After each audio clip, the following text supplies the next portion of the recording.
Hi everyone, welcome back to my YouTube channel. Danila speaking again from Monte Cassino Battlefield Tours. Today I will focus on the standard itinerary of the Battle of Monte Cassino, iconic symbols of the battles, which include monuments and war memorials. Also, there are some locations that no matter what your nationality is or what your specific interest might be, they must be included in your tour in order to better understand the battle, to respect and honor those who fought, sacrificed, and left their lives on this sacred ground to shape a better future for Italy and the world. In 1943, it was obvious that the best route to Rome was through the Liri Valley, but the entrance to the valley was dominated by the 1700-foot Monte Cassino and its adjacent heights, and the Germans naturally had made Cassino part of their main defensive system, the Gustav Line. The high ground was the key of the German defense in Italy, with gun emplacements, machine guns positioned on the mountain slopes, and mortars placed in the ravines. At the foot of the mountain, the town of Cassino, heavily fortified by the Germans, and in front of the town, strip lines were laid and pillboxes built. The Rapido River flooded, and both banks of the Gari River were heavily mined.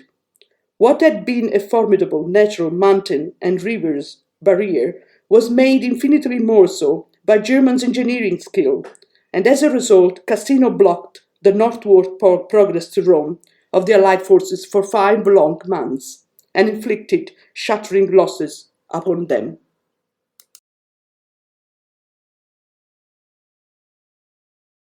Our virtual tour starts from the very icon of the battle, Stand 1, Monte Cassino Abbey.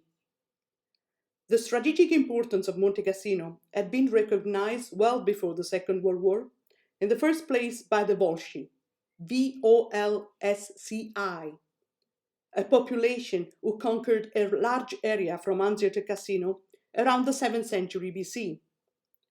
Megalithic defensive walls around Monte Cassino were built by the Samnites, which can still be seen, partly preserved, around and underneath the monastery, dated about 4th century BC. The Volsci and the Samnites were eventually conquered by the Romans. By the 2nd century BC, the Romanization of the region was complete with the construction of a temple dedicated to god Apollo, which eventually was transformed into the first church by Saint Benedict in 529 AD. During my tour, you will learn not only about the Second World War, but also about the 1,000-year history of Monte Cassino and surrounding area. I'm an historian and qualified tour guide authorized by the Italian Tourist Board. I will be glad to lead for you a personal tour. It's a working monastery. There is a dress code, rules to observe. We need to respect the sacred nature of the place during our visit. The monks always lived here since its foundation. They abandoned temporarily the monastery only for a few months after the bombing of February 1944. After the war, they soon came back and lived in rubble until the reconstruction of the new building. In 1945, the newly elected abbot Ildefonso Rea wanted an exact copy of the destroyed monastery, where it was, as it was. Also, they used remnants of the old building whenever possible. I had the privilege to meet some of the monks who lived in the monastery during the war and after. I will be glad to share their stories with you. There is no entrance ticket to the abbey itself, but there is an area not accessible to the general public which can be reserved in advance. I strongly advise to do that. No visit of the monastery would be complete without it. We will visit an original area partly underground, not completely destroyed in 1944.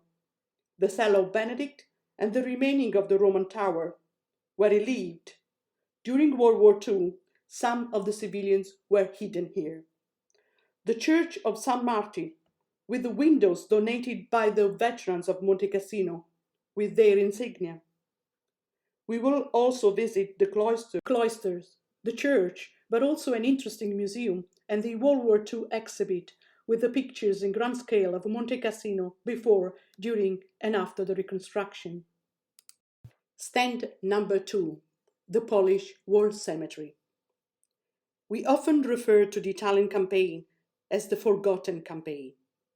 But it's not exactly only that for the Poles. You must know something and then forget about it. The problem with the Poles is that their stories, it's not known.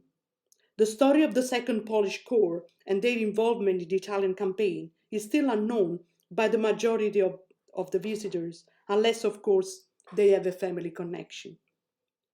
Why the Poles were fighting in Italy? Where did they come from? What's the importance of Monte Cassino for the Polish people today? To these and other questions, I'll be pleased to answer during my tour. We must honor the Poles, visiting the final resting place of over 1,000 soldiers who fought and died in Monte Cassino. After the war, most of the Polish soldiers decided not to go back to Poland because Poland was controlled by the Soviets. So did their General Władysław Anders, who after the war lived in London for the rest of his life, away from his beloved motherland.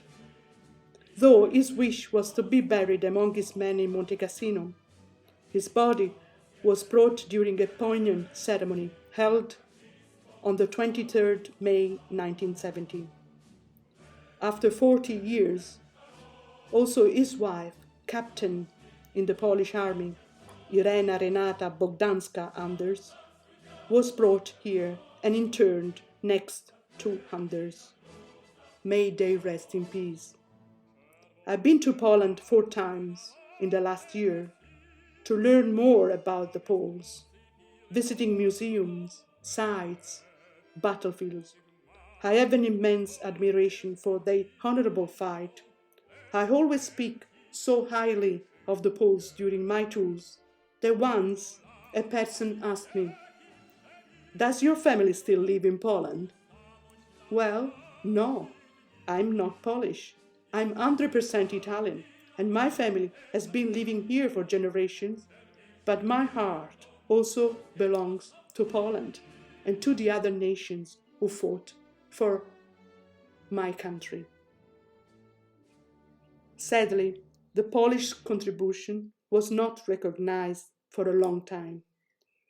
The last humiliation given to these soldiers was that they could not march in the Victory Parade held in London in 1946. There is still a lot to learn about the Italian campaign of World War II. Stand number 3, point 593. 593 is the height in meters of the hill, which is about 2,000 feet high. It was the strongest German defense position of the Gustav Line, dominating the approach to the monastery from the west, to the Liri Valley, and to the only road to Rome, Highway 6. It saw some of the fiercest fighting throughout the first, second, and fourth battles of Cassino. 593 exchanged hands many times. Point 593 eventually fell to the 3rd Carpathian Rifle Division of the Polish Second Corps on the 17th May 1944, before the 12 Podolski Lancers liberated the monastery on the 18th of May 1944. The memorial to the 3rd Carpathian Rifle Division, built on top of Hill 593 or Monte Calvario, was unveiled on the 18th July 1945. Under the obelisk is a urn containing the ashes of the division's commander, General Duke, who died in 1980. The words written on the monument are perhaps the best known motto of Polish soldiers. for our freedom and yours. We, soldiers of Poland, gave our soul to God, our life to the soil of Italy, our hearts to Poland.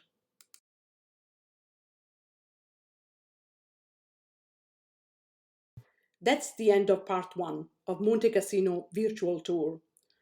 This presentation is composed of 2 parts, including essential sites, key locations, and iconic symbols of the Battle of Monte Cassino. I suggest you to spend at least 1 full day in the Cassino area. Most of the visitors come from Rome for a day trip. It takes about 2 hours by train to arrive from Rome to Cassino, another 2 hours to go back. Learning the history and visit the must-see sites require time. And time is not an issue for me, especially when people travel from all over the world to honor the sacrifice of those who fought and died here in the name of freedom. A 3-hour tour offers overviews with too much to see, never really gives you enough time to visit the battlefields, the monuments, or take in any of the museums. You will ride in a comfortable Mercedes van equipped with a large monitor to watch original footage, pictures then and now, while riding through the breathtaking sceneries, enjoying the history, food and wines that this generous land has to offer. If you're interested in a more specialized tour following a particular unit, battle or family footstep, that's my subject, my field of expertise. There are multiple itineraries you could follow in the Cassino area based on your nationality and specific interest. I'm planning to give you information in the next videos of bespoke itineraries with the purpose of highlighting the contribution given by each individual country. That's all for now. Thank you very much for your time and interest. Please do not miss part 2 of this presentation. Stay tuned for the next episode. See you soon. Ciao, Danila.